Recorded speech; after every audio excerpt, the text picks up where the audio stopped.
Hello, everyone. I'm Judge Penny Wolfgang. Welcome to The Big Picture.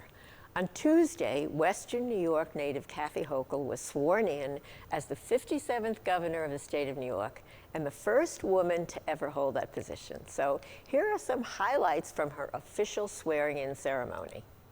You'll soon find that brevity is the hallmark of my administration. I also want to thank everyone for joining us this morning, and particularly Chief Judge DiFiore, who graced me by wearing the same robe that was worn by the first female Court of Appeals judge, Judith Case. So there is some symbolism in her attire this morning as well. Also, I want to thank Pastor Solomon Dees from Wilborn Temple for gracing us and reminding us of the presence of God here today. I've worshiped with him a number of times, and I wanted him to bless this gathering and bless my administration. I also want to thank our leadership who's here today. Our Assembly Speaker, Carl Heastie, Majority Leader of the Senate, my great friend, Andre Stewart Cousins. We've been on a long journey together, and I so look forward to continuing the relationships that we've had, but even deepening it. So thank you, and I look forward to a conversation with you on the pressing issues of the day immediately following. And of course, my family, my beloved husband, Bill, who's been at my side for 37 years, my children, Will, Katie, and their beautiful spouses, wonderful people, Matt and Christina. I also have a large extended family here, so sorry to you in the back. I came from a big Irish Catholic family with 6 kids, but I do want to acknowledge my parents. My father is here representing in spirit my mother. Dad, I'm so honored to see you and that you could make the journey here today, as well as my siblings. So this is an emotional moment for me, but it is one that I prepared for, and I'm so looking forward to continuing the work we have to do. To that end, I spoke with President Biden last night to talk about a number of issues. He pledged his full support to my administration in anything we need. Particularly, I thanked him for the support we've received from FEMA and others in terms of cleaning up after Henri and how we were prepared. And I'm going to continue assessing the situation. I do want to thank the people whose lives were disrupted, as well as those who responded, not just to that crisis, but those who continue to fight on the front lines as we fight this deadly pandemic. I also want to thank the hundreds of thousands of state workers who I have such respect for, and I look forward to letting them know that I will represent them with my heart and soul as well. They are the face of government in many, many communities, and I have my utmost respect for all of them. So I just want to tell you briefly, I'll be sharing a number of my priorities with all of you if you would reconvene again at 3 o'clock today. I'll be also talking about how we'll be combating COVID, getting direct aid to New Yorkers more quickly, and changing the culture of Albany. And that's why I'm looking forward to a fresh collaborative approach. It's how I've always conducted myself. There'll be nothing new for me, but it's something I'm planning on introducing to the state capitol. Joining us to discuss what we can expect with Governor Hochul through Zoom technology is political strategist Jack O'Donnell, managing partner of the New York State Government Affairs and Public Relations firm O'Donnell and Associates. Welcome, Jack. Thanks for having me. Okay. Well, how challenging is it going to be for Kathy Hochul to run the state following this controversial resignation of Andrew Cuomo? I think it's always a challenge to run New York State.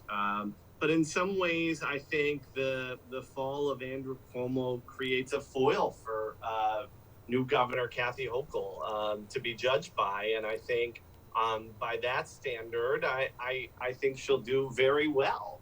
We saw her address the state this afternoon, and I thought she hit just the right note, talking about safety, talking about ethics, talking about the future, but not trying to talk about everything and not trying to match Andrew Cuomo. So I think that tone and her intelligence, her experience, her hard work has her up for it. You know, we were talking here as we were watching in the studio, saying how unexpectedly short her speech was compared to what we're used to from Governor Cuomo. Do you think that's a sign of a big change? I think it's one sign of a lot of big changes, and I think it was absolutely intentional. I think Governor Hochul wants to set out a couple measures on which she can be judged and really attack those rather than trying to do everything that a governor can do or may need to do over the next few months. She's setting up a few mileposts, and I suspect she'll hit the ball out of the park. You do now. Those mileposts she discussed were basically what I think everyone would expect, right? Fighting COVID, certainly number one, right? And what do you think the other priorities? I mean, she mentioned them, but what will the other priorities be?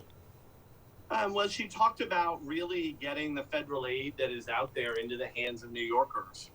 This may be a bigger issue downstate than it's been here, but for a lot of renters and homeowners, the eviction relief and some of that money is essential to keeping people going and not having a really existential housing crisis. Part of New York State's eviction moratorium was struck down the other day by the courts, and so the legislature and the governor may have to act. So I think setting that out and setting out ways to get those things through. But I also thought she talked about ethics and talked about trying to regain people's faith in state government in contrast to what we've seen over the last 6 months.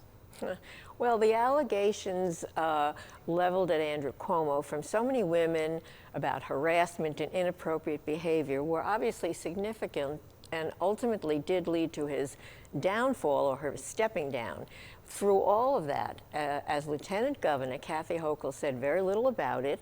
Do you think she was protecting him, or was she truly not aware? Well, I think she said it well herself last week that she wasn't really in the loop. If you read the governor's $5.1 million book about COVID, 218 pages, and he doesn't mention Kathy Hochul once. So, I think she wasn't in the loop on that. And then I think also thought maybe it was inappropriate as the person who would succeed to really say something during this time. But I suspect she'll be very loud and very clear about that through the rest of her tenure. So I think the question is, will this harm her, or can this be used against her, or will it be used against her when she does run for governor, because she has said she's going to, made it clear she's going to run for governor, or will she be able to overcome this in the short run? Will it be a non-issue as she becomes governor and acting as governor in the next year? I think it really comes down to what she gets done, right? The governor's budget comes out in early January. I think that is going to be one of the biggest tests for her. What are the things that she sees New York State believing in? Can she get this stuff done? Does COVID get out of control? Is she able to get schools reopened? I think a lot of those things will matter more to New Yorkers, and she'll be judged on those first. But look, if she's not getting that stuff done, I suspect we'll hear a lot from her political opponents about her ties to Andrew Cuomo. Okay, how do you think she's going to handle, Governor Hochul is going to handle the school opening situation? I mean, she did talk about it, obviously, and has said before that she is going to mandate masks, but what else do you think is going to happen? Well, I think one of the interesting things we're going to see from her is a real deference to health authorities. For all the time Andrew Cuomo sat up there and talked about COVID, we heard more from his political appointees than we did from doctors and public health experts. I think Governor Hochul is really going to defer to those folks and put them in the driver's seat. That'll be a big change. You and I were saying before how excited we are that we actually personally know the governor. Now, what is your relationship like with Governor Hochul? I have a history. I've worked on a couple of her campaigns. I was the lead consultant on a couple of her Erie County clerk campaigns. I know her pretty well. I know her husband, the whole family pretty well. And so, just looking forward to seeing how she does as governor. Now, we're saying, oh, we know her and we know her family and so forth, and we're excited about that. But all the viewers know her as well. And the question is this going to help us from being upstate, from being from Western New York? Will this help us? And if so, how is it going to help us? Well, I think sort of what she said today is more important. It's not just that we know her, but like she said, she knows us. I think she really knows what's important in upstate New York, how we're different from other parts of the state. And I think we'll see some of that in her budgets and programs that she supports and sort of how resources are allocated. So look, New York City is big, Long Island is big, the Hudson Valley, they all matter. But I think having someone who has walked amongst us and knows how things get done up here and what we need is going to be incredibly helpful. I guess the answer to that is it couldn't hurt. I don't know if that's a real answer. It couldn't hurt. What about her choice for lieutenant governor? Is that going to make a difference to us upstate? Will it make a difference to her campaign for her chances of being elected as governor when she runs? Absolutely. I think her choice of lieutenant governor is going to say a lot about how she intends to govern, what her alliances and her beliefs are. So I expect, a number of the names we've heard are elected officials from different boroughs, the Bronx, Brooklyn, Manhattan, guy from Harlem, people who really may bring some political alliances to bear for her. So I think that'll have a lot of bearing on what this campaign looks like next year. Yeah, and of course everybody is wondering what would happen in a primary if somebody does run against her in a primary. Will this upstate, downstate turmoil make a difference? Can she overcome being from, I think the phrase is overcome it really, because it seems to be to a detriment coming from what they call upstate. Well, I think the proof is in the pudding. Although she ran in the general election on a ticket with Andrew Cuomo, she had to run in a primary for lieutenant governor, and a guy named Jumaane Williams, who was a councilman and is now the public advocate in New York City, ran against her. A progressive, a guy who was very well known in New York City circles.